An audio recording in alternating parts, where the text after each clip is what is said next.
जैसा होगा तो मैं बताऊंगा। एक भी बच्चा तो आया नहीं सर क्लास में। बंद कर दे।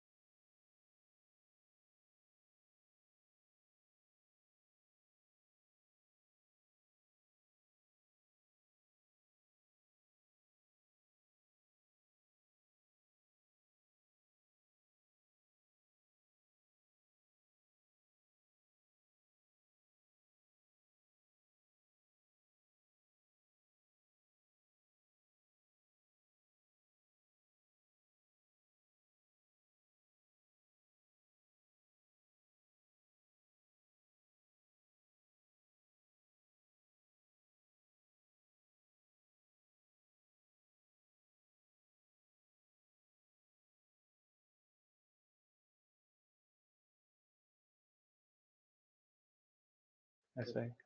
आपको मिलेगा 6 लाख मिलेगा। अरे राघव सिद्धि गुड इवनिंग। बस 2 लोग आओगे क्या आज क्लास के लिए? मैथ्स की क्लास में कितने लोग थे?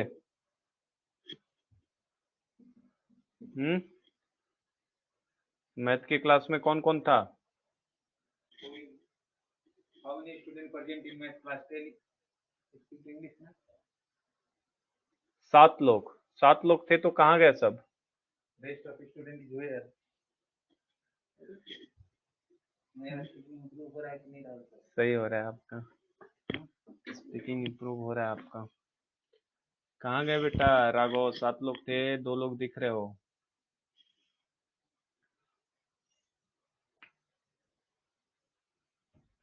बताइए।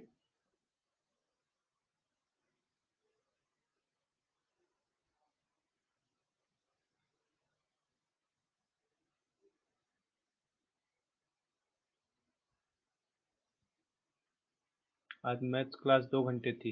अच्छा 2 घंटे थी, कितने बजे से? 3 बजे से 5 बजे तक। इसी वजह से चले गए क्या? आए तो चलो धीरे धीरे। रोहन आया, पार्थ आया, और लोग आओ क्लास में।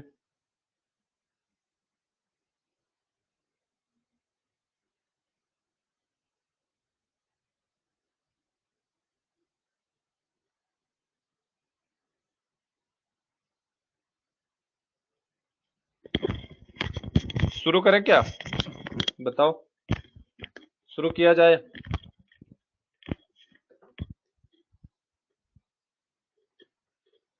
शुरू करते हैं। बाकी लोग आएंगे कि नहीं, क्या चल रहा है क्या नहीं, तो हम लोग तो स्टार्ट करते हैं अपना।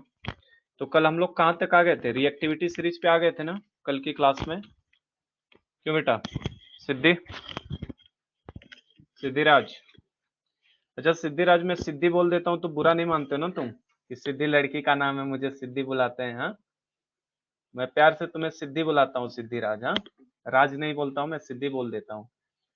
चलो हम लोग रिएक्टिविटी सीरीज पे थे। Reactivity series. साहिल प्रेजेंट है। साहिल, पार्थ, रोहन, राघव, सिद्धिराज। चलो तो रिएक्टिविटी सीरीज की बात करते हैं हम लोग आज की क्लास में। रिएक्टिविटी सीरीज एंड देन हमें क्या देखना है बेटा? आयनिक कंपाउंड्स के रिएक्शन देखने हैं, फिर हमारा चैप्टर तो कंप्लीट ही है। क्यों, क्वेश्चंस कुछ देख लेंगे हम लोग। और रिएक्टिविटी सीरीज की बात करें अगर, तो रिएक्टिविटी सीरीज का मीनिंग कल मैंने बताया था आपको। रिएक्टिविटी सीरीज क्या होती है? रिएक्टिविटी सीरीज को अगर डिफाइन करना हो तो कैसे डिफाइन करेंगे, क्या बोलेंगे इसमें? क्या बोलेंगे? सीरीज, लिख लेना, series which is obtained, series which is obtained, obtained on the basis of, on the basis of reactivity. सबको दिख रहा है ना स्क्रीन पे जो मैं लिख रहा हूँ? Series which is obtain on the basis of reactivity of different elements, reactivity of different elements, different elements with other elements salt solution, with other elements salt solution,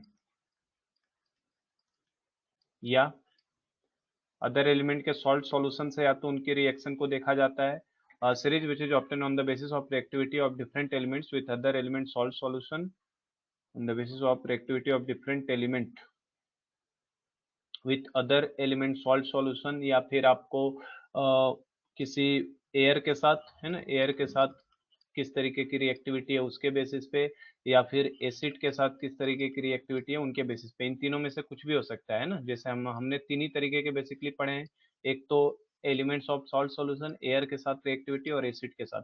series which is obtain on the basis of reactivity of different elements with other element salt solution oblique air oblique acid is known as reactivity series. ठीक है, इसको हम लोग क्या बोलते हैं, reactivity series बोलते हैं। और रिएक्टिविटी सीरीज में होता क्या है, रिएक्टिविटी सीरीज में एलिमेंट्स आर अरेंज्ड, इस ये लिख लेना, इस तरीके से लिखना, इन दिस सीरीज, क्या बोलेंगे हम लोग इसमें, in this series elements are arranged, elements are arranged arranged in decreasing order of their reactivity, in decreasing order of their reactivity। सही बोल रहा हूँ, समझे क्या ये चीज। Series which is obtain on the basis of reactivity of different elements with other element salt solution, या air के साथ या एसिड के साथ, is known as reactivity series. In this series elements are arranged in decreasing order of their reactivity. ठीक है, reactivity के decreasing order में इनको अरेंज किया जाता है। अब जैसे सीरीज की बात कर लें तो हमारे पास जो रिएक्टिविटी सीरीज दिया है तो उसमें कुछ ही एलिमेंट्स दिए हैं, मैं पूरा लिस्टिंग करवा देता हूँ यहाँ पे। देखो, लिथियम हमारे जो काम कराएगा वो ले लेंगे हम लोग, potassium, barium, calcium, sodium, magnesium, aluminium, manganese, zinc, chromium, ये sir, lithium, potassium, barium, calcium, sodium, magnesium, aluminium, manganese, zinc, chromium, है ना, फेरस और कैडमियम। और उसके बाद आता है आपका बेटा हाइड्रोजन। और हाइड्रोजन के नीचे अगर जाओगे तो हाइड्रोजन के नीचे का मैं यहाँ पे लिस्टिंग, अब जगह नहीं है तो यहाँ पे करवा देता हूँ। हाइड्रोजन के नीचे आता है आपका कॉपर, Hg, है ना, और प्लेटिनम, नहीं, CHAAU आता है पहले, है ना, AU आता है, फिर आपका, नहीं AU नहीं, AG आता है, सही है, कॉपर के बाद Hg, फिर AG, फिर PT, और फिर AU, इस तरीके से। और इनके बीच में देखो यहाँ पे आता है आपका आयोडीन, यहाँ पे आ जाता है ब्रोमीन, यहाँ पे आ जाता है क्लोरीन, और सबसे लास्ट में आता है यहाँ पे फ्लोरीन, F2, इस तरीके से। तो ये हमारी रिएक्टिविटी सीरीज हो जाती है। समझे क्या बात को। तो इसमें हमें जो दिया है, हमें 10th सिलेबस की बात करो तो हमारा पोटेशियम, सोडियम, है ना, calcium, magnesium, aluminium, zinc, ferrous, lead, hydrogen, copper, Hg, Ag, Au, यहीं तक दिया है। तो ये सब थोड़ा एक्स्ट्रा मैंने बस बता दिया है लिस्टिंग की, लिस्टिंग थोड़ा सा ध्यान रखो। देखो कैसे इसको याद कैसे करने के लिए बताया था मैंने कल, लेके बारात, लेके बारात कान्हा, लेके बारात कान्हा मजे से आला, लेके बारात कान्हा मजे से आला, लेके बारात कान्हा मजे से आला, मन जाने को करे, मन जाने को करे, मन जाने को करे। फिर फेक, फेरस से फेक दो, कैडमियम से दो, फेक दो।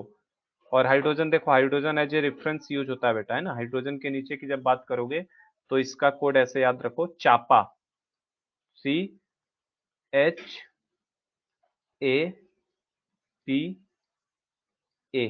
इस तरीके से चापा इसको।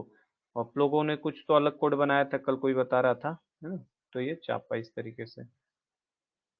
तो ये रिएक्टिविटी सीरीज का ऑर्डर होता है, पूरा का पूरा लिस्ट दे दिया है मैंने। इसमें हमें जो दिया है, पोटेशियम दिया है, फिर सोडियम दिया, फिर कैल्शियम, मैग्नीशियम, एल्युमिनियम, इस तरीके से इन्होंने दिया है ना। क्लियर है क्या? ये लिस्ट समझ में आया हमें? इस तरीके से हम लोग बनाएंगे reactivity series. Sir sodium calcium के ऊपर होता है ना, सोडियम और कैल्शियम का। अच्छा, टेक्स्ट बुक में सोडियम की रिएक्टिविटी कैल्शियम से ज्यादा दी है ना? सोडियम की रिएक्टिविटी कैल्शियम से ज्यादा दी है, बट मुझे जहां तक पता है जो एक्चुअल रेडियो रिएक्टिविटी सीरीज है उसमें सोडियम आपका कैल्शियम से नीचे आता है बेटा। रुको एक बार मैं चेक भी कर लेता हूँ इसे, है ना, क्योंकि ये मुझे भी इसमें डाउट है थोड़ा सा।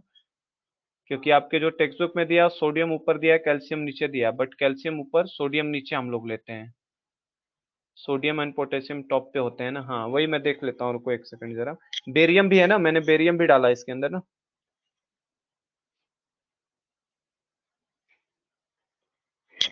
मैंने तो बेरियम भी डाला है, बेरियम आपका नहीं दिया ना इसमें। सोडियम ऊपर है कैल्शियम से, sodium calcium, sodium calcium, sodium से सही बोल रहे हो, इसमें गलती हो गया है एक तो।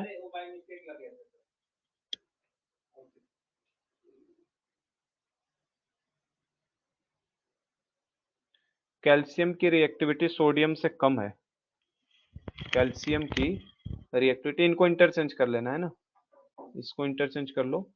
सोडियम ऊपर कर लो, नीचे कैल्शियम कर लो। काना अब उल्टा ध्यान में रखना, फिर काना और क्या है ना, क्योंकि इसमें मुझे भी डाउट हुआ था कि ये गलत हो गया अपना। सोडियम जो है, सोडियम ऊपर है कैल्शियम नीचे है, ये इंटरचेंज बस कर लेना। धनराज,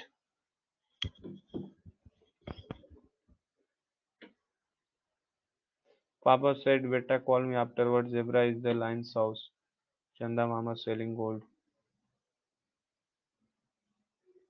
ठीक है, जो भी समझ में आए, जो कोड सही लगे साहिल, जो कोड सही लगे वो ठीक है। पर ये लिस्ट तो 11th और 12th के पॉइंट ऑफ व्यू से मैंने बताया है कि उसमें हमें इनकी भी जरूरत पड़ती है, जैसे आयोडीन, ब्रोमीन, क्लोरीन, फ्लोरीन, इन सब की भी जरूरत पड़ती है। और इसमें मुझे लग रहा है यहाँ पे थोड़ा सा मिस्टेक किया मैंने, कॉपर Hg एक साथ आते हैं, यहाँ पे I2 आता है, ठीक है, यहाँ पे Br2 आता है, और यहाँ पे Cl2 इन दोनों के बीच में आता है। बट इतना मत ध्यान रखो, जो आपको सीरीज 10th में दिया है ना उतना हमें अभी ध्यान रखना है, ठीक है ना? इसमें जब हम लोग आएंगे तब 11th क्लास में और डिस्कस करेंगे इसके ऊपर, सीरीज के ऊपर। पर एक चीज मैं यहाँ पे बता दूं, देखो एक अच्छी चीज ये है, अगर ये सीरीज हमें पता है तो इस सीरीज की खास बात क्या है, जो भी हाइड्रोजन से ऊपर है, जैसे जो बुक में दिया उस सीरीज को अगर मैं लिख दूं यहाँ पे, देखना ध्यान से, पोटेशियम, सोडियम, उसके बाद कैल्शियम, मैग्नीशियम, एल्यूमिनियम, ठीक है, then zinc, ferrous, PB, H, CU, HG, AG और एयू, यही है ना? यही दिया है, ठीक है। तो इसमें अगर बात करें ना, तो देखो इस हाइड्रोजन को पकड़ लो, हाइड्रोजन के ऊपर जितने भी रखे ना मेटल्स, ये सारे मेटल्स बेटा अगर एसिड के साथ रिएक्ट करा दिए जाए ना, इन सबको एसिड के साथ, तो एसिड के साथ रिएक्ट करके कौन सा गैस निकाल देते हैं? हाइड्रोजन गैस को निकाल देते हैं।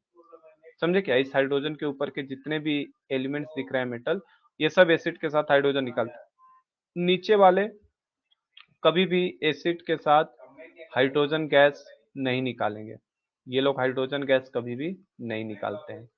समझे क्या? नीचे वाले, ऊपर वाले ही हाइड्रोजन गैस को निकाल सकते हैं, इस चीज को भी ध्यान रखना। ऊपर, अगली बात कि ऊपर वाला मेटल जो है, ऊपर वाले मेटल वो नीचे वाले मेटल को उसके सॉल्ट सॉल्यूशन से डिस्प्लेस कर सकता है। जैसे जिंक की बात करो, तो जिंक क्या करेगा, FeSO4 के सॉल्यूशन से बेटा Fe को डिस्प्लेस कर सकता है, लेकिन FeZnSO4 से जिंक को डिस्प्लेस नहीं कर सकता। ये रिएक्टिविटी सीरीज का यूज होता है, पता है ये तो हमें? बताइए, पता है कि नहीं ये बात? पता है ना? आवाज आ रही है? अरे जो अभी बताया वो पता है कि नहीं हमें, कि ऊपर वाले एलिमेंट्स हाइड्रोजन गैस निकाल सकते हैं, नीचे वाले हाइड्रोजन गैस को नहीं रिलीज करा सकते। हाइड्रोजन के नीचे के ऊपर वाले हर एलिमेंट क्या करता है बेटा, जैसे सोडियम है तो कैल्शियम के सॉल्यूशन से कैल्शियम को डिस्प्लेस कर लेगा, because sodium is more reactive than calcium. तो ऊपर रिएक्टिविटी ज्यादा है, ऊपर वाले एलिमेंट्स मोर रिएक्टिव होते हैं, और नीचे वाले जो है वो लेस रिएक्टिव। धीरे धीरे रिएक्टिविटी कम होती चली जाती है। बोलो, ये समझे हम लोग? आगे बढ़े क्या फिर हम लोग? आगे या नहीं? ये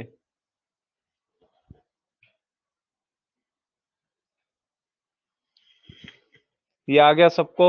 रिएक्टिविटी सीरीज समझ में आ गई ना, क्या होती है रिएक्टिविटी सीरीज, कैसे हम लोग करते हैं रिएक्टिविटी सीरीज पे काम? कोमल, रोहन, साहिल, पार्थ, राघव, सिद्धि। चलो, तो आगे बढ़ते हैं हम लोग आगे। अभी हम लोग क्वेश्चंस को नहीं लेते हैं, क्वेश्चंस लेंगे तो टाइम जाएगा। पहले हम लोग चैप्टर को फिनिश करें, देन क्वेश्चंस को चेक करेंगे। जैसे नेक्स्ट हमारे पास जो दिया है, अगला क्या दे रहा है बेटा हमें? How do metals and non metals react. तो मुझे लग रहा है ये तो बहुत सिंपल टॉपिक है। क्यों? How do metals and non metals react. आज ये चैप्टर खत्म हो जाएगा, तो अभी एग्जाम आप दे लो आप लोग। कल नेक्स्ट वीक में हम लोग क्या करेंगे, इसके ऊपर क्वेश्चंस की जो भी क्वेश्चंस है ना इस चैप्टर के ऊपर, इन चैप्टर के अंदर के क्वेश्चन सॉल्व करेंगे। ठीक है, चलेगा? नेक्स्ट क्लास में हम लोग क्वेश्चंस करेंगे सारे। How metals and non metals reacts, how metals and non metals react with each other.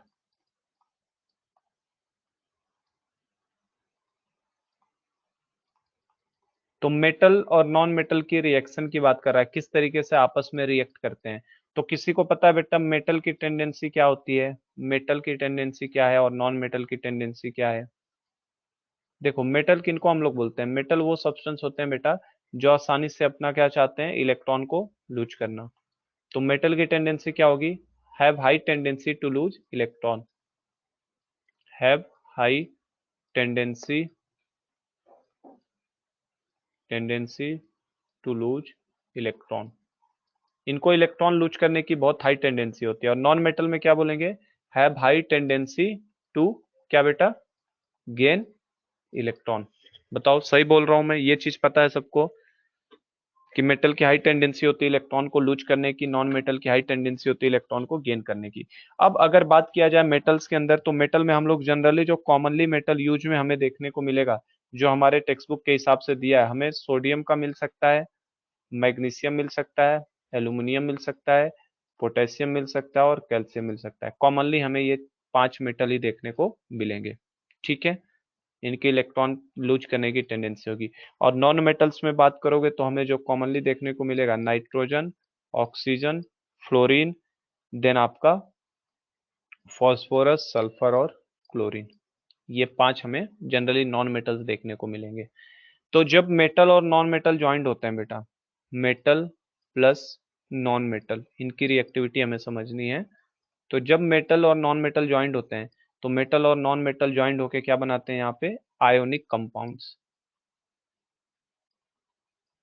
Metal और नॉन मेटल मिलके क्या बनाते हैं? आयोनिक कंपाउंड्स बनाते हैं।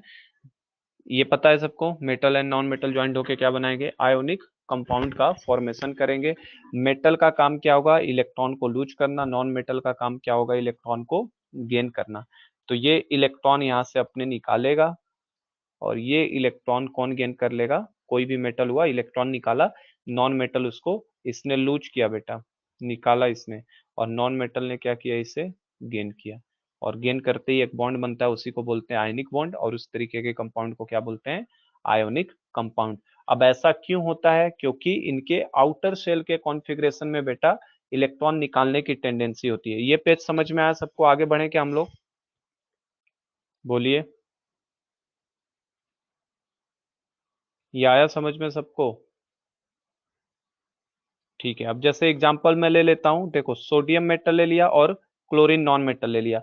तो सोडियम मेटल की बात करो तो इनके इलेक्ट्रॉनिक कॉन्फ़िगरेशन में ही सारा राज छिपा है इनके बॉन्ड बनाने का। सोडियम का कॉन्फ़िगरेशन क्या लिखेंगे? 2 8 1 लिखेंगे ना, 2 8 10 और 1 11। क्लोरीन का क्या लिखेंगे बताओ? 2 8 7 यही लिखेंगे ना। तो क्या होगा बेटा, ये सोडियम एक इलेक्ट्रॉन को जैसे ही निकाल दिया, अगर इसने यहाँ से रिमूव, अगर इसने यहाँ पे रिमूव किया, निकाल दिया अपने अंदर से, तो निकालते ही क्या हो जाएगा? इसका ऑक्टेट कंप्लीट हो जाएगा। निकालते क्या हो जाएगा? Octet complete. कैसे ऑक्टेट कंप्लीट हो जाएगा? क्योंकि 2 8 इलेक्ट्रॉन्स इसके पास बचेंगे। अब ये इलेक्ट्रॉन जो इसने निकाला है, इसी निकाले हुए इलेक्ट्रॉन को अगर इसने गेन कर लिया, इसके पास 7 थे, इसने क्या कर लिया बेटा? गेन कर लिया, इसे गेन किया है, गेन ऑफ इलेक्ट्रॉन। तो यहाँ गेन ऑफ इलेक्ट्रॉन हो रहा है, तो यहाँ गेन होने की वजह से क्या होगा? Octet complete. बोलो समझे क्या, किस तरीके से ऑक्टेट कंप्लीट होगा, 2,8,8 बना के, ठीक है। और ये दोनों जैसे ही आपस में कंबाइंड हुए बेटा, तो तुरंत क्या हमें दिखाई देगा, देखो चूंकि सोडियम ने एक इलेक्ट्रॉन को लॉस किया है तो सोडियम के ऊपर प्लस का चार्ज आएगा क्योंकि इसने एक इलेक्ट्रॉन का लॉस किया है। क्लोरीन ने क्या किया है, एक इलेक्ट्रॉन को गेन किया, इसलिए क्लोरीन के ऊपर माइनस का चार्ज आएगा।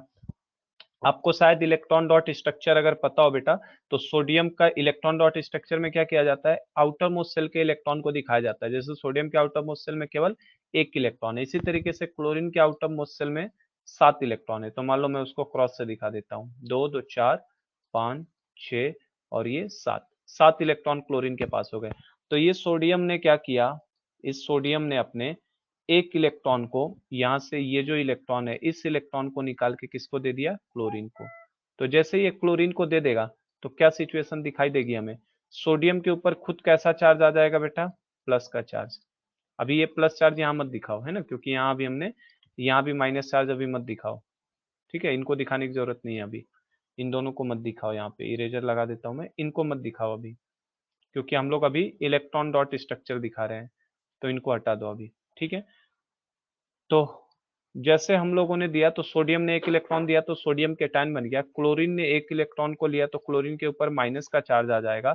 और ऑलरेडी इसके पास कितने इलेक्ट्रॉन थे, 4 5 6 और ये 7 इलेक्ट्रॉन थे, और जो सोडियम ने एक दिया वो भी एक आ गया इसके पास, इस तरीके से डॉट से दिखा दिया मैंने।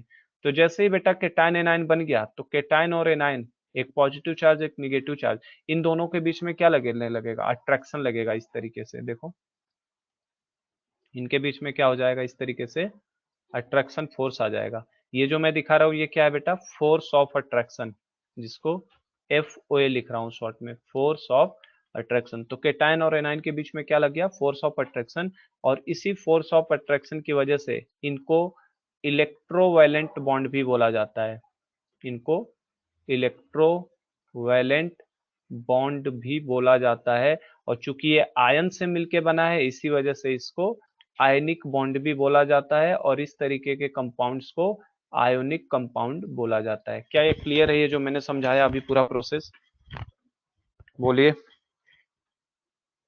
समझ गए सब लोग।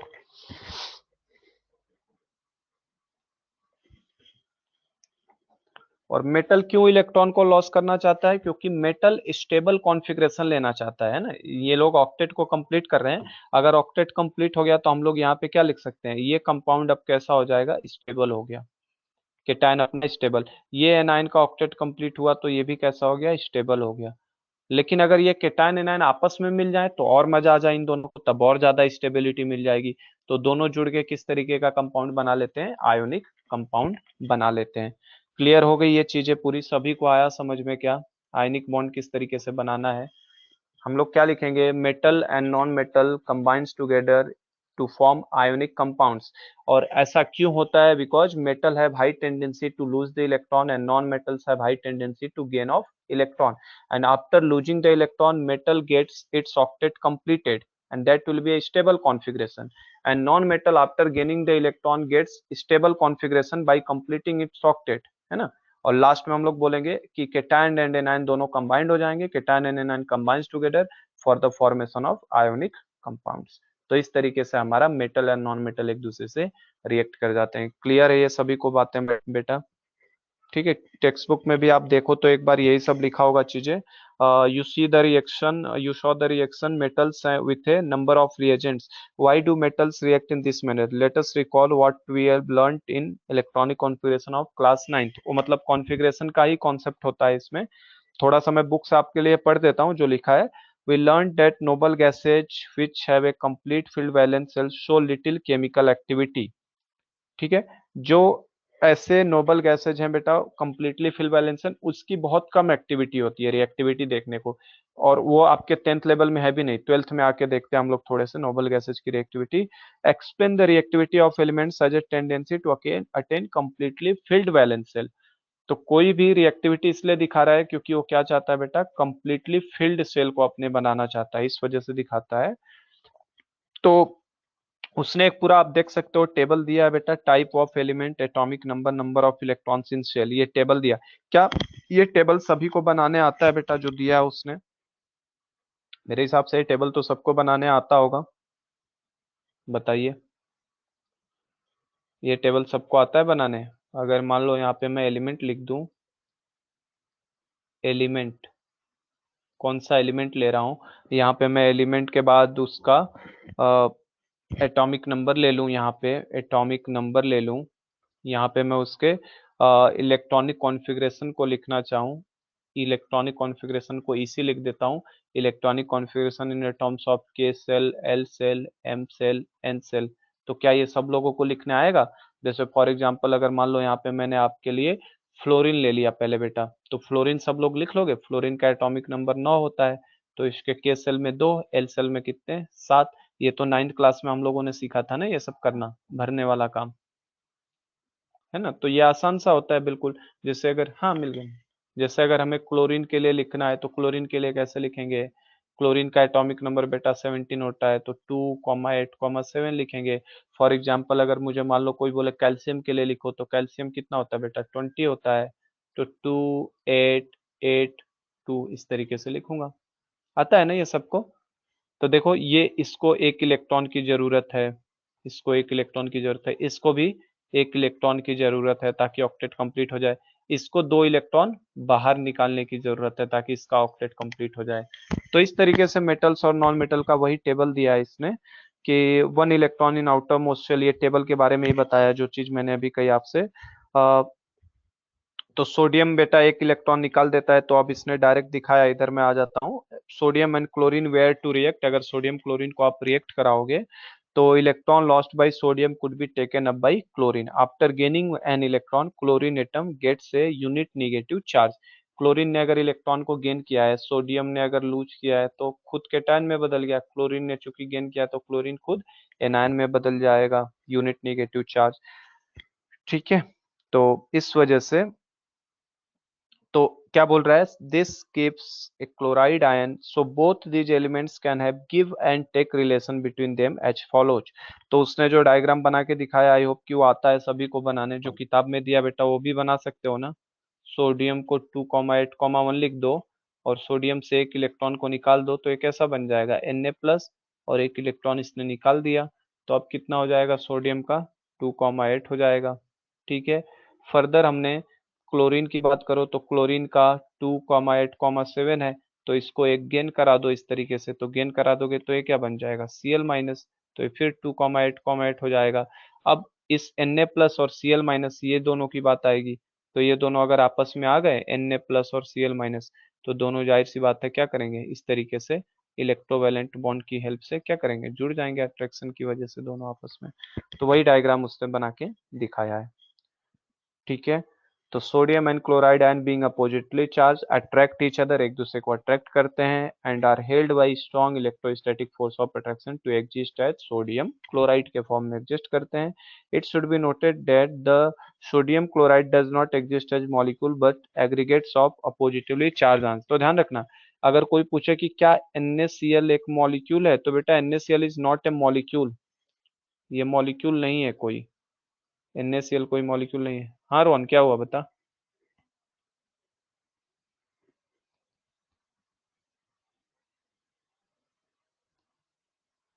रोहन कुछ बोलना है?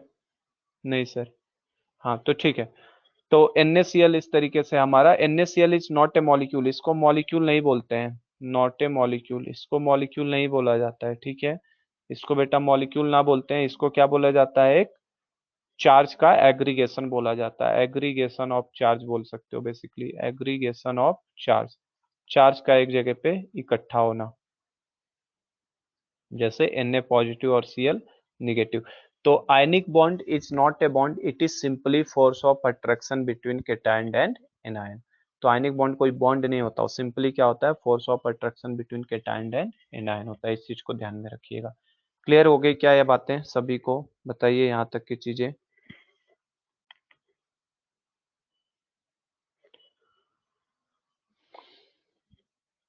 क्लियर है? चलो, एक और कंपाउंड का उसने दिया है हमें, मैग्नीशियम क्लोराइड का भी उसने कहा है बेटा कि मैग्नीशियम क्लोराइड का भी फॉर्मेशन देखते हैं। तो क्या आप लोग मैग्नीशियम क्लोराइड का फॉर्मेशन बना सकते हो, किस तरीके से बनेगा? 3 स्टेप लगते हैं बेटा, है ना। सबसे पहला स्टेप में क्या होता है, ये जो मैग्नीशियम है, मैग्नीशियम के पास कितना होगा 2,8,2 12 होते हैं। तो ये मैग्नीशियम क्या करेगा बेसिकली, 2 इलेक्ट्रॉन को लूज करेगा, और मैग्नीशियम +2 और 2 इलेक्ट्रॉन इसने लूज कर दिया। तो अब कॉन्फ़िगरेशन क्या हो जाएगा इसका 2,8, जो कि स्टेबल हो गया। सेकेंड स्टेप में क्या होगा, जो एनायन है क्लोराइड आयन, ये क्लोरीन का कितना है 2,8,7, तो ये क्या करेगा, एक इलेक्ट्रॉन गेन करेगा और ये कन्वर्ट हो जाएगा Cl- के अंदर। ठीक है, आ रही आवाज सभी को, ये Cl- में कन्वर्ट हो जाएगा, और Cl- में कन्वर्ट होने का मतलब 2,8,8 हो जाएगा ये। तो ऐसे कितने कितने क्लोराइड है, 2 क्लोराइड हैं। तो बेटा मैग्नीशियम के ऊपर थर्ड स्टेप में मैं क्या दिखाऊंगा, ये जो मैग्नीशियम है, मैग्नीशियम के पास 2 आउटरमोस्ट शेल में इलेक्ट्रॉन है, और ये जो क्लोरीन है, क्लोरीन के आउटरमोस्ट शेल में 2 2 4 2 6 और एक 7। दूसरा क्लोरीन भी मैंने बना दिया 2 2 4 2 6 और एक 7। तो ये एक मैग्नीशियम एक इलेक्ट्रॉन इसको दे दे, और मैग्नीशियम का दूसरा वाला इलेक्ट्रॉन इसे दे दे, तो जैसे ही दे देगा तो इनके बीच में क्या बन जाएगा, इस तरीके से हमें दिखाई देगा क्या, मैग्नीशियम के ऊपर +2 का चार्ज आ जाएगा, इस Cl के ऊपर माइनस का चार्ज रहेगा, इस Cl के ऊपर भी माइनस का चार्ज रहेगा, और इनके बीच में इस तरीके से अट्रैक्शन हो जाएगा, यहाँ पे भी इस तरीके से अट्रैक्शन हो जाएगा, और लिखते समय कंपाउंड को हम लोग क्या लिख देंगे MgCl2। आया क्या समझ में ये, तो इस तरीके से MgCl2 का फॉर्मेशन हो जाएगा, वही दिया है किताब में भी आपका। समझे बात को सब लोग बेटा ये।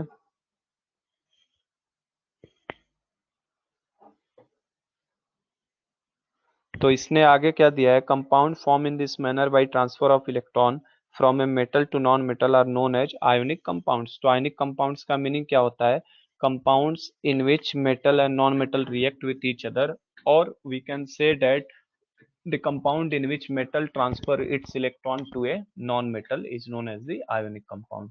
ठीक है, उसी को ionic compound बोल देंगे। फिर बोला can you name the cation and anions present in MgCl2। तो क्या इसके अंदर मौजूद केटायन और एनायन का नाम हम लोग बता सकते हैं, इसके अंदर केटायन कौन है, एनायन कौन है, बताइए इसके अंदर केटायन कौन है बेटा, केटायन कौन होगा इसके अंदर, और एनायन कौन होगा इसके अंदर, केटायन कौन है इसमें बताओ, केटायन कौन होगा, जिसके ऊपर पॉजिटिव चार्ज आ गया होगा वो केटायन हो गया होगा। ठीक है, बोलिए बताओ केटायन पार्ट कौन सा है, एनायन पार्ट कौन सा है, बताओ ना, आंसर बताओ, केटायन किसको बोला जाए, एनायन किसको बोला जाए इसमें, एनीवन आंसर करिए। आवाज आ रही है क्या, मैग्नीशियम, मैग्नीशियम किस कैटेगरी में आएगा, केटायन की कैटेगरी में, और एनायन की कैटेगरी में कौन आएगा, क्लोरीन, क्लोरीन आएगा एनायन की कैटेगरी में, मैग्नीशियम आएगा केटायन की कैटेगरी में।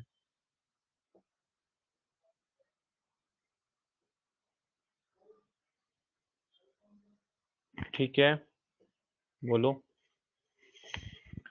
नेक्स्ट आगे बढ़े क्या, आगे लास्ट एक चीज और है इसमें, एक पॉइंट आगे बढ़ते हैं बेटा, प्रॉपर्टीज ऑफ आयनिक कंपाउंड्स। तो देखो ये भी बहुत सिंपल है, मैं एकदम आसान तरीके से बता रहा हूँ आपको, सब प्रॉपर्टीज याद हो जाएंगी, प्रॉपर्टीज ऑफ आयोनिक कंपाउंड्स। थोड़ा बड़ा वाला पेंसिल लेके देखता हूँ जरा कैसा आ रहा है writing, properties of ionic compounds. कौन सा वाला अच्छा दिख रहा है, मोटा वाला अच्छा दिख रहा है कि पतला वाला, हम्म,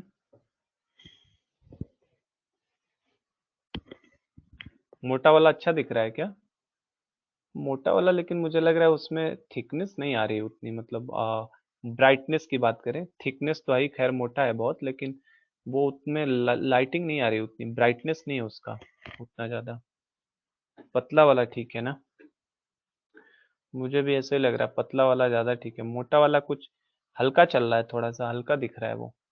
चलो पेंसिल लेते हैं, मार्कर नहीं। चलो तो प्रॉपर्टीज ऑफ आयनिक कंपाउंड्स की, अभी इन आयनिक कंपाउंड्स जो हमने बना दिए ना बेटा, इनकी प्रॉपर्टीज को देखें, तो इसके लिए एक एक्टिविटी उसने दिया है परफॉर्म करने के लिए। तो एक्टिविटी पे तो मैं नहीं जाता हूँ, मैं आपको पॉइंट्स वाइज करके बताता हूँ बेटा चीजों को कि कैसे होता है, ठीक है। तो following general properties for ionic compounds, तो इन प्रॉपर्टीज को देख लो, चार प्रॉपर्टी हैं बेसिकली, है ना। सबसे पहली प्रॉपर्टी है इसकी फिजिकल प्रॉपर्टी, फिजिकल नेचर। सबसे पहला क्या है, फिजिकल नेचर। तो अब इन प्रॉपर्टीज को समझने के लिए अपने दिमाग में आप ना NaCl को बना के चलो। किसको दिमाग में ले लो, NaCl। NaCl का मतलब क्या है, हमारे जो सॉल्ट है, जो घर में हम लोग नमक यूज करते हैं बेसिकली, वो सॉल्ट की तरीके से, मतलब ये नमक को दिमाग में रख के चलो। आप लोग मराठी में क्या बोलते हो, मीट बोलते हो ना इसको शायद, मीट। नमक को मीट बोलते हैं ना, क्यों, मीट, मीट ही बोलते हैं नमक को। तो NaCl नमक बना के चलो, या सॉल्ट या मीट। तो इसका फिजिकल नेचर की बात करो तो जो सॉल्ट आता है बेटा, उसको देखो तो जनरली वो किस नेचर में दिखाई देता है हमको, सॉलिड फॉर्म में। लिक्विड फॉर्म में तो नहीं होता वो, एक्चुअल में उसका स्टेट कैसा है, सॉलिड स्टेट है। वो अलग बात है कि हमने उसको क्रश करके पाउडर्ड फॉर्म में बदल दिया है, हाँ, solid state in A crystal form, in A crystal form, crystal के फॉर्म में आता है सॉलिड स्टेट में। और होना भी चाहिए था सॉलिड स्टेट में, ऐसा क्यों, क्योंकि बेटा बेसिकली है क्या, आयनिक कंपाउंड है क्या, केटायन और एनायन के बीच है। और केटायन और एनायन के बीच में अभी मैं बता रहा हूँ कि काफी इस तरीके से स्ट्रॉन्ग फोर्स ऑफ अट्रैक्शन लगता है। एक पॉजिटिव चीज है और एक नेगेटिव चीज है। तो इनके बीच में इतना स्ट्रॉन्ग फोर्स ऑफ अट्रैक्शन होगा, इस ये जो है FOA लिख रहा हूँ इसके अंदर, मतलब ये फोर्स ऑफ अट्रैक्शन, इनके बीच में इतना ज्यादा फोर्स ऑफ अट्रैक्शन काफी क्या होता है, स्ट्रांग होता है। इतना स्ट्रांग होता है, देखो ना, जिन चीजों के बीच में जैसा अट्रैक्शन होता है, उस तरीके से उस चीज का स्ट्रक्चर डिफाइंड होता है। जैसे लिक्विड में थोड़ा कम अट्रैक्शन है, गैस के मॉलिक्यूल्स में बिल्कुल बिल्कुल अट्रैक्शन नहीं होता। तो इस तरीके से देखोगे ना, तो क्रिस्टलाइन फॉर्म में इस तरीके से पॉजिटिव निगेटिव इस तरीके से अरेंज रहते हैं ये सब क्रिस्टल, हमारे क्रिस्टल फॉर्म में, ठीक है बेटा। तो इनका फिजिकल नेचर कैसा रहता है, जनरली सॉलिड फॉर्म में होता है।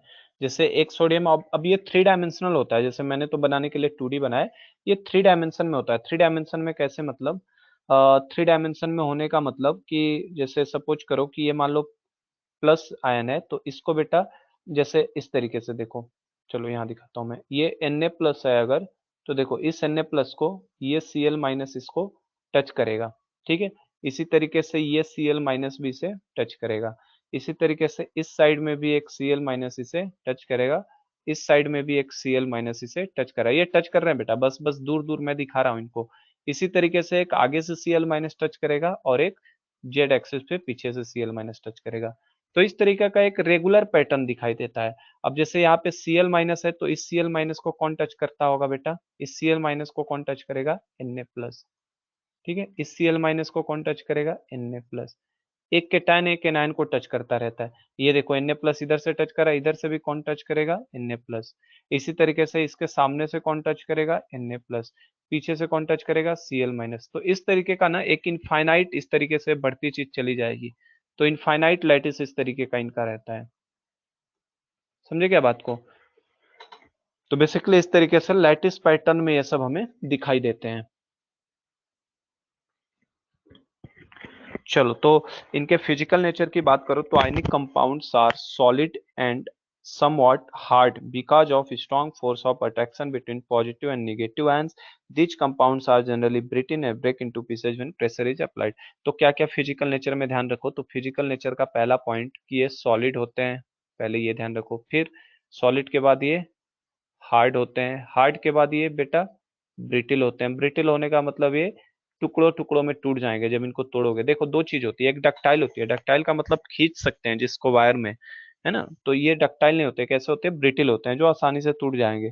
तो इसमें क्या क्या ध्यान रखो, हार्ड होता है बेटा, ठीक है, डक्टाइल होता है, सॉलिड होता है, ब्रिटिल होता है, और स्ट्रॉन्गर फोर्स ऑफ अट्रैक्शन होता है, स्ट्रॉन्गर फोर्स ऑफ अट्रैक्शन। तो क्या फिजिकल नेचर हम लोग समझ गए, क्या क्या फिजिकल नेचर में लिखना है हमें।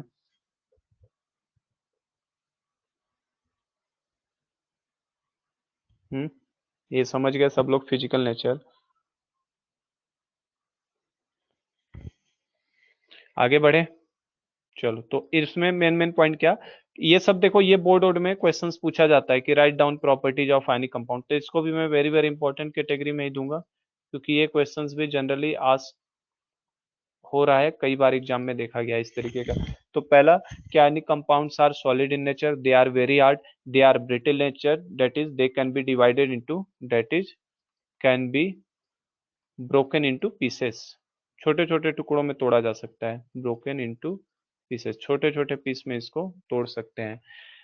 They have very strong force of attraction between them because they are formed by cation and anion, so stronger force of attraction will exist between them। उसके बाद नेक्स्ट पॉइंट की बात करो, पहला हमारा फिजिकल नेचर था, सेकंड की बात करो तो melting point and boiling point, तो ये बेटा उसी से जुड़ा हुआ है, ये पहले वाले से जुड़ा हुआ है। Melting point and boiling point क्या होता है पता होगा सबको बेटा, कि किसी चीज को मेल्ट करना हो या बॉइल्ड करना हो, किस टेम्परेचर पे होगा, वही उसका मेल्टिंग पॉइंट या बॉइलिंग पॉइंट कहलाता है। तो अगर हम लोग बात करें melting point and boiling point की, तो इनका मेल्टिंग पॉइंट और बॉइलिंग पॉइंट क्या होगा, वेरी हाई होगा। इनका melting point and boiling point क्या होगा, they have very high melting point and boiling point, they have very high melting point and boiling point, एमपीपीपी लिख देता हूँ। बिकॉज, ऐसा क्यों होगा, कोई बताएगा रीजन मुझे, ऐसा क्यों होता है बेटा, इनके मेल्टिंग पॉइंट बॉइलिंग पॉइंट काफी हाई होते हैं, ऐसा क्यों होता है, आंसर बताएगा कोई? बताइए, कोई जिसको आता हो टाइप करिए।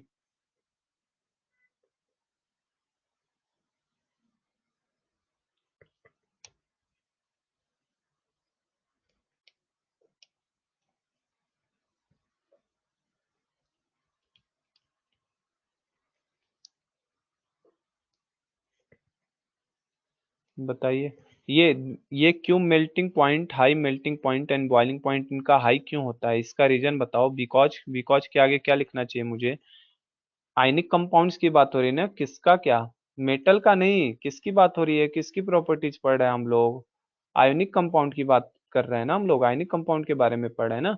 तो आयनिक कंपाउंड का मेल्टिंग पॉइंट बॉइलिंग पॉइंट काफी हाई क्यों होता है, ये मैं पूछ रहा हूँ आपसे।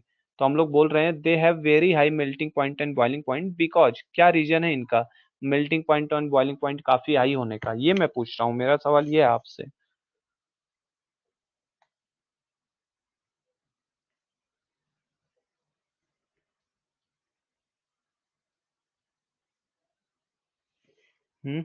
बताओ, किसी को नहीं पता चल रहा है क्या? हाई फोर्स ऑफ अट्रैक्शन, हाँ स्ट्रॉन्ग बोलेंगे, हाई नहीं स्ट्रॉन्ग बोल सकते हैं, वेरी गुड रोहन, सही है।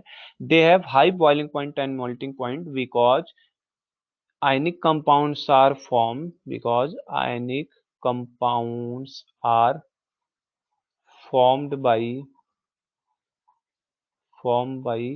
strong force of attraction, strong force of attraction, FOA में लिख रहा हूँ, strong force of attraction between cation and anion।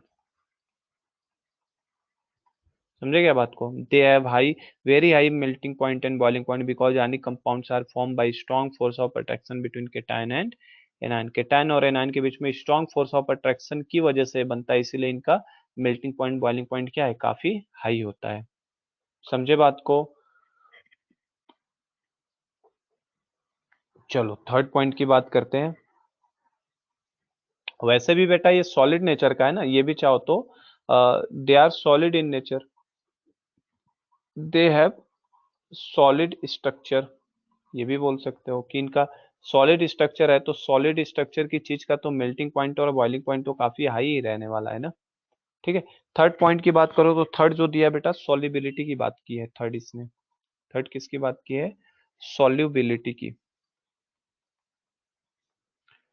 तो सॉल्युबिलिटी के बारे में क्या बोलेंगे, क्या नमक को पानी में डालते हैं तो घुल जाता है कि नहीं घुल जाता, घुल जाता है ना, नमक को पानी में अगर डाल दिया जाए तो नमक घुल जाता है, तो हम लोग क्या बोलेंगे, दे आर सॉल्युबल इन,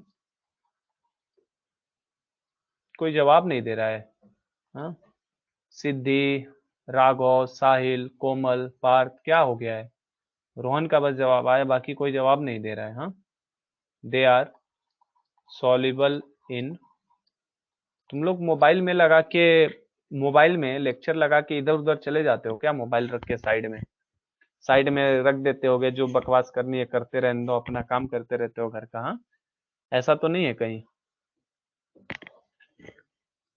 एक दिन एक लड़के का गलती से वीडियो चालू हो गया, मैं ऑनलाइन लेक्चर ले रहा था 11th क्लास में, उसका वीडियो चालू हो गया तो मैं देख रहा हूँ, तो वो लड़का मस्त सोया हुआ था पेट पे, और गलती से चालू हो गया था उसका स्क्रीन का मोबाइल। तो ऐसे ऐसे तो बच्चे हैं, कलाकारी करते हैं। हाँ? एक लड़का एक दिन देखा तो वो वीडियो चालू हो गया, वो कहीं अपने कार और के पास जा रहा था, कुछ सामान वामान लेने के लिए जा रहा था, उसको मैंने बोला बेटा तुम्हारा वीडियो चालू है, तो वो बंद किया जल्दी से जाके।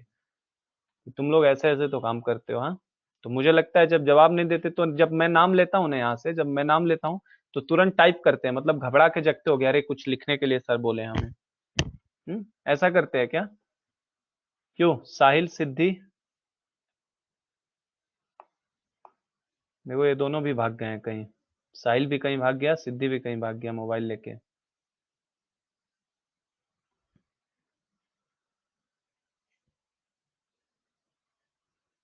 बोलते नहीं हो तो मोबाइल ले लेके चुपचाप बैठ जाएंगे सब। हाँ, दे आर सॉल्युबल इन, क्या बोलेंगे? सॉल्युबिलिटी के बारे में क्या बोलेंगे? They are soluble in water, solvent. Water के अंदर ये सॉल्युबल होता है, but but they are not soluble in, they are not soluble in organic solvent, they are not soluble in organic solvent. जो ऑर्गेनिक सॉल्वेंट्स होते हैं ना, उनके अंदर सॉल्युबल नहीं होता ऑर्गेनिक सॉल्वेंट, जैसे केरोसिन हो गया आपका, और ऑर्गेनिक सॉल्वेंट लाइक बेंजीन होता है बेटा। बेंजीन जो है, ये देखोगे आप लोग पढ़ोगे आगे, बेंजीन हो गया, केरोसिन हो गया आपका, ठीक है, केरोसिन ऑयल, इन सब में सॉल्युबल नहीं होता आपका। पेट्रोल हो गया, ये सब, पेट्रोल भी एक दिया है तो उसको भी लिख लो, पेट्रोल एक्सेट्रा, इन सब में सॉल्युबल नहीं होता। बेसिकली कॉन्सेप्ट क्या होता है ना सॉल्युबिलिटी का, लाइक डिजॉल्व्स लाइक, ये कॉन्सेप्ट चलता है, like dissolves like. Like dissolves like मतलब जानते हो, समान समान को घोलता है, समान समान को घोलता है मतलब जिसकी संगत में जाओगे वैसे बन जाओगे। अच्छे लोगों की नहीं बोलते हैं, अच्छे की संगत करेंगे तो अच्छा बनेंगे, बुरे की संगत में बुरा बनेंगे।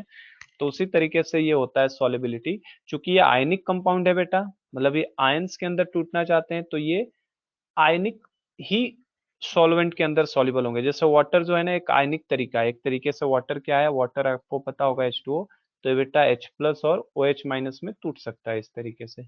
तो इनका नेचर और आयनिक कंपाउंड का नेचर एक जैसा, इसलिए सॉल्युबल होता है। लेकिन जैसे कोई ऑर्गेनिक सॉल्वेंट की बात करोगे ना, तो वो सब जनरली कोवैलेंट नेचर के होते हैं, तो उनके अंदर इसकी सॉल्युबिलिटी देखने को हमें नहीं मिलती।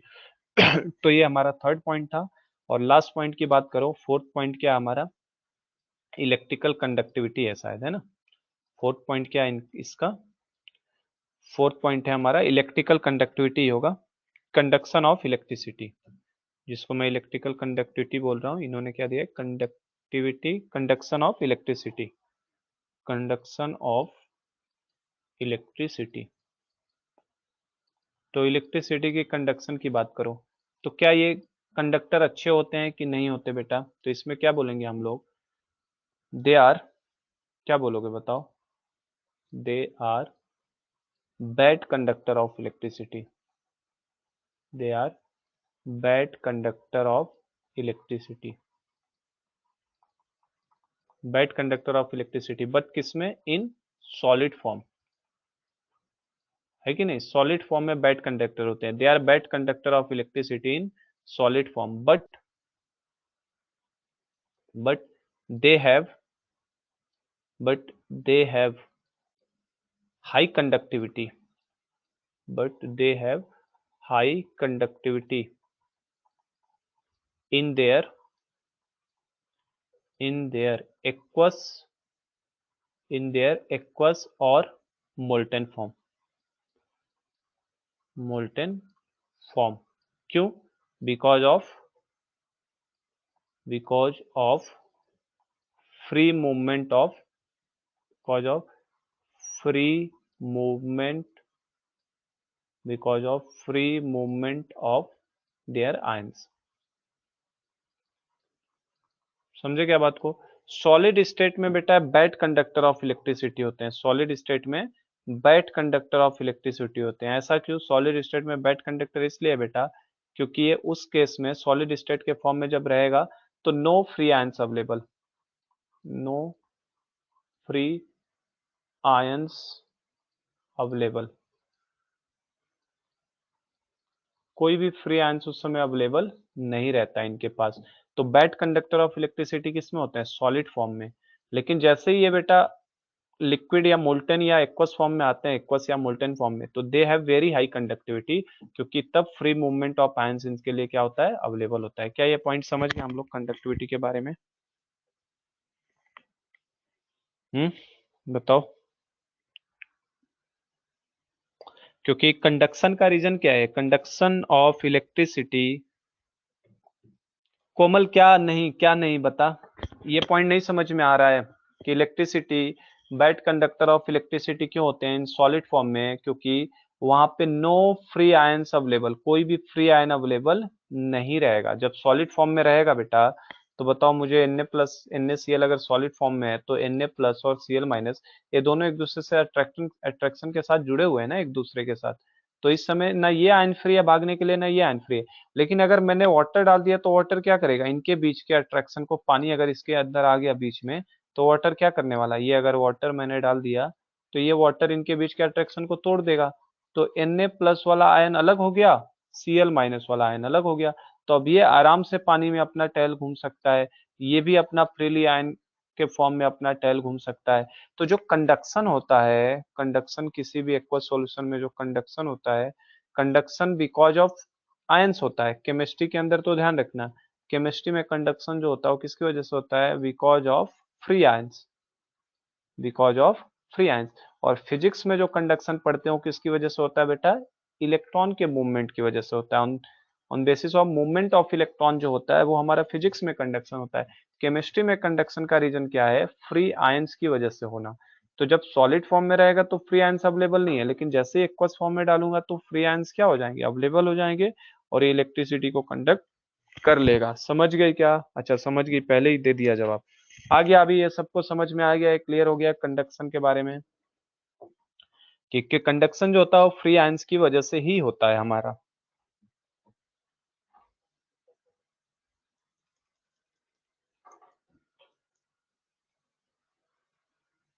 तो यही सब लिखा है आपके टेक्स्ट बुक में भी बेटा, कि मैं एक बार यहाँ से भी आपके लिए रीड करा दूं, समझा तो दिया है मैंने। Conduction of electricity through a solution involves the movement of charge particle, charge particle के मूवमेंट की वजह से होता है। A solution of ionic compound in water contains ion which move to the opposite electrode when electricity is passed through the solution। तो जब solution में हम लोग इलेक्ट्रिसिटी पास करते हैं बेटा, तो अगर फ्री आयंस में अवेलेबल होते हैं ना, तो अलग अलग इलेक्ट्रोड की तरफ वो भागने की कोशिश करते हैं। इलेक्ट्रोड मतलब बेसिकली एक पॉजिटिव टर्मिनल होता है बेटा और एक निगेटिव टर्मिनल होता है। तो जो आयंस इसके अंदर रहेंगे सॉल्यूशन के अंदर, वो अपना कोई एनोड की तरफ जाने की कोशिश करता है, कोई आपका कैथोड की तरफ। तो यही बात उसने बताई है उसने। ठीक है, अब क्वेश्चंस देख लें क्या इसके ऊपर? जो क्वेश्चंस दिया है इनको देख लें, बताइए। ये अभी खत्म होगा, फिर एक 8 से 9 भी है रात को। सोच तो रहा हूँ, एकेडमी में है क्या सब लोग अभी कि घर भाग गए? हैं? तब क्या, तब है तब रुकेंगे। ये 10 CBSE का चल रहा है। चलो इसमें क्वेश्चंस अगर देखो, अगर क्वेश्चंस जो दिए हैं उनको देखा जाए तो इसमें क्वेश्चंस हमें कौन कौन से दिए हैं? देखो पहला क्वेश्चन अगर देखो बेटा, नीचे के मैं क्वेश्चन सभी इसी के बेसिस पे जो दिए हैं उनको करवा रहा हूँ। बाद में हम लोग सारे क्वेश्चंस करेंगे नेक्स्ट वीक में, ठीक ना? अभी कल एग्जाम दे दो आप इस वीक में, बाद में हम लोग करेंगे सारे क्वेश्चंस। जैसे देखो पहला दिया है, right the electron dot structure for sodium oxygen and magnesium. बेटा सोडियम, ऑक्सीजन और मैग्नीशियम का क्या बनाना है? Electron dot structure. तो इलेक्ट्रॉन डॉट स्ट्रक्चर तो हम लोग ये 9th क्लास में पढ़ाया जाता है बेटा, है ना? ये 10th की बुक का नहीं है, पता होगा आपको तो। क्यों? आता है सबको बनाने? सिद्धि आता है बनाने? ये सिद्धि, सोडियम कैसे बनेगा, ऑक्सीजन कैसे बनेगा, मैग्नीशियम कैसे बनेगा? तो इलेक्ट्रॉन डॉट स्ट्रक्चर में क्या करते हैं बेटा, हम लोग आउटर मोस्ट शेल के इलेक्ट्रॉन को दिखाते हैं बस। तो सोडियम की बात करो तो 2,8,1, ऑक्सीजन की बात करो तो 2,6, मैग्नीशियम की बात करो तो 2,8,2। तो सोडियम के आउटर मोस्ट में केवल एक इलेक्ट्रॉन दिखा देंगे, तो that is the electron dot structure of sodium. खत्म हो गया, बस इतना ही करना है और कुछ नहीं। ऑक्सीजन का दिखाना है तो ऑक्सीजन के पास कितने हैं, 6 होते हैं, तो ऑक्सीजन के इस तरीके से 6 डॉट दिखाने पड़ेंगे, तो ये भी खत्म, ऑक्सीजन का इलेक्ट्रॉन डॉट स्ट्रक्चर हो गया। मैग्नीशियम का दिखाना है तो मैग्नीशियम के आउटर मोस्ट शेल में 2 हैं, तो इस तरीके से 2 क्रॉस करके दिखा दो, तो ये भी हो गया, ये भी हो गया, ये भी हो गया, खत्म हो गया, बस यही बनाना है। ये 9th में पढ़ा है ना, बताओ, ये 9th क्लास में हमने देखा था ना इलेक्ट्रॉन डॉट स्ट्रक्चर बनाने का तरीका। कोमल नहीं बोल रही है, देखा नहीं है, 9th क्लास में है नहीं ये? हाँ, 9th की चीजें याद ही नहीं है तुम्हें कुछ? 9th क्लास में इलेक्ट्रॉन डॉट स्ट्रक्चर बनाना सीखा नहीं था हमने चैप्टर के अंदर? अच्छा, कोमल नहीं थे हमारे स्कूल में, ठीक है, तो ये हमने सीखा तो है ये सब बेटा, हमने करना। क्यों रोहन, सीखा है हमने ना ये सब? हमें नहीं था ट्यूशन में भी, ठीक है। तो इस तरीके से बनाया जाता है। चलो कोमल बेटा, अगर तुम नहीं थी पहले क्लास में तो देखो किस तरीके से बनाते हैं, अभी समझा क्या? जितना आउटर मोस्ट में इलेक्ट्रॉन दिखाई देता है ना, उनको इस तरीके से दिखाया जाता है, either in the form of dot और in the form of cross. Cross के फॉर्म में भी दिखा सकते हैं, डॉट के फॉर्म में भी दिखा सकते हैं। सेकंड दे रहा है, show the formation of Na2 and MgO। Na2O के फॉर्मेशन को दिखाइए और MgO के फॉर्मेशन को दिखाइए by the transfer of electrons. अरे रोहन क्यों जाए, क्यों जाए, अभी खत्म होने दे क्लास। आता है ये बनाने की नहीं? Na2O कैसे बनेगा? हाँ, कैसे दिखाओगे? 2 सोडियम 1 ऑक्सीजन, तो ऑक्सीजन के आउटर मोस्ट शेल में देखो 6 इलेक्ट्रॉन्स थे, इस तरीके से। सोडियम के आउटर मोस्ट शेल में 1 इलेक्ट्रॉन है बेटा, तो ये अपना 1 इलेक्ट्रॉन यहाँ से दे देगा इसे, एक ये यहाँ से दे देगा, तो इसका भी ऑक्टेट कंप्लीट हो जाएगा 2,8। ऊपर वाले का भी 2,8 हो जाएगा, क्योंकि एक एक चले जाएंगे। और ऑक्सीजन के पास देखो 6 थे पहले से, और 2 इसको मिल गए, तो इसका भी 2,6 था, लेकिन 2 मिलते ही ये 6 किस में कन्वर्ट हो जाएगा, 8 में, तो इसका भी ऑक्टेट कंप्लीट, तो ये बन जाएगा Na2O का इस तरीके से। MgO को दिखाना है तो मैग्नीशियम के 2 डॉट हैं, यही देख लो, यहीं से दिखा देता हूँ। ये मैग्नीशियम के दोनों डॉट उठा के किसको दे देगा, ऑक्सीजन को, तो MgO बन जाएगा। कर लेंगे, ये तो आसान है बिल्कुल बनाने वाला। थर्ड थर्ड पार्ट है इस क्वेश्चन का, थर्ड पार्ट है क्वेश्चन का, what are the ions present in these compounds. इस कंपाउंड में कौन से आयन मौजूद हैं?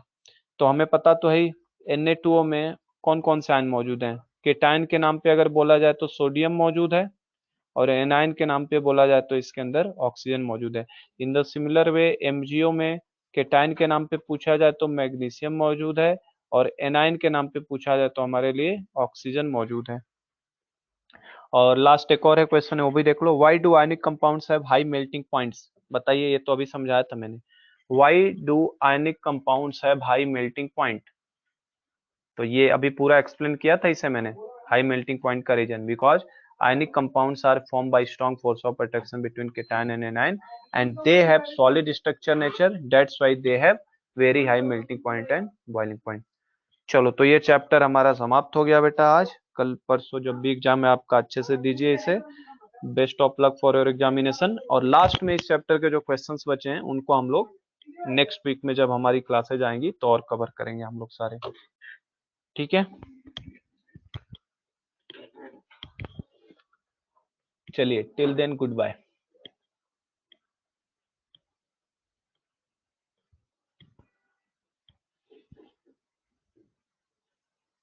लास्ट स्लाइड देखना है, लो लास्ट स्लाइड दिखाता हूँ।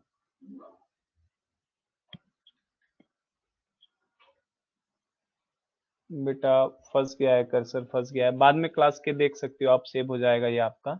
देख लो, लास्ट स्लाइड दिख गया। ये मैं बताया मैंने, ये केटायन है, ये एनायन है, ये केटायन और ये एनायन।